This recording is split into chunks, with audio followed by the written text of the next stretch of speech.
Hello tout le monde, j'espère que vous allez bien. On se retrouve aujourd'hui pour une nouvelle vidéo. Je sais pas trop à l'heure actuelle si je vais me prendre pour Justin Bieber ou Cindy Sanders, mais ce qui est sûr c'est qu'il y a du nouveau.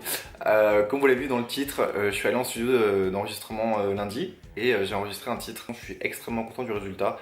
Je suis extrêmement content de l'équipe avec qui j'ai travaillé et surtout extrêmement et agréablement surpris des retours que j'ai eu sur l'extrait que j'ai posté sur ma chaîne YouTube, parce que l'extrait ne dure que 20 secondes, une vingtaine de secondes, et la plupart des commentaires ont été extra positifs. Donc je suis super content, vraiment ça me touche parce que je m'attendais pas à ce que l'accueil soit aussi positif. Je me suis beaucoup inspiré de tout ce qui était un peu Vanessa Paradis, Bébé Brune, Adrien Gallo, du coup Jennifer, Marc Lavoine. Voilà, mes inspirations sont vraiment très French Touch quoi, et je voulais rajouter un petit côté un peu pop électro, parce que voilà, il y a des vibes un petit peu 80, 90, parfois même début des années 2000. Je voulais pas que ça sonne comme tout ce qu'on entend aujourd'hui, parce que je voulais vraiment que ce morceau me ressemble, je voulais vraiment faire un truc qui allait me plaire, que j'ai absolument pas fait ça pour le buzz, parce que si j'aurais voulu faire ça pour le buzz, j'aurais pris du Jul, j'aurais pris du Booba, ou j'aurais pris un artiste méga populaire à la Justin Bieber ou je sais pas trop qui, et j'aurais la certitude que ça buzz derrière. Il y a eu plus de 6 heures de studio entre l'enregistrement, le mixage, voilà, ça prend vraiment beaucoup de temps à faire.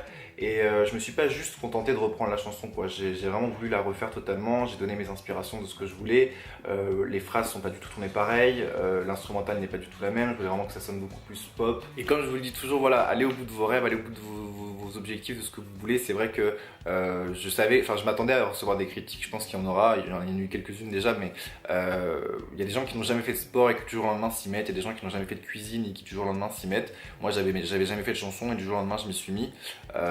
Voilà, parce que c'était quelque chose que je voulais faire, parce que c'était quelque chose que je voulais connaître, parce que c'était surtout avant tout une expérience aussi que je voulais vivre, et je trouve ça méga cool quoi. Franchement je me sens un peu Justin Sanders là, clairement. Non, pour dire la vérité, j'espère vraiment que ça va vous plaire. Le titre sort le 10 sur ma chaîne, le 10 mars. J'ai absolument pas fait ça pour le buzz, j'ai absolument pas fait ça pour l'argent, parce qu'il faut savoir que ça ne me rapportera rien. Enfin voilà, clairement je vais le mettre sur ma chaîne YouTube et le morceau ne me rapportera rien. Je vais pas le mettre en vente sur iTunes, je vais pas le commercialiser. Voilà, c'est vraiment pour moi, c'est vraiment pour vous. La chanson c'est très dur, et comme vous le savez, tout ce que j'ai pu faire jusqu'à présent, je l'ai toujours fait de moi-même. Donc j'espère que ça vous plaira, ça sort le 10 mars. Voilà. Si vous voulez suivre un petit peu des exclus, si vous voulez suivre un petit peu des backstage, j'en sais rien, ma vie, etc. en général, je vous laisse me suivre sur Instagram, Snapchat, Twitter. On se retrouve bientôt pour une prochaine vidéo. En attendant, portez-vous bien. Ma petite Lou va un peu bu, retrace sa fumée dans les rues et la nuit. Mademoiselle fume,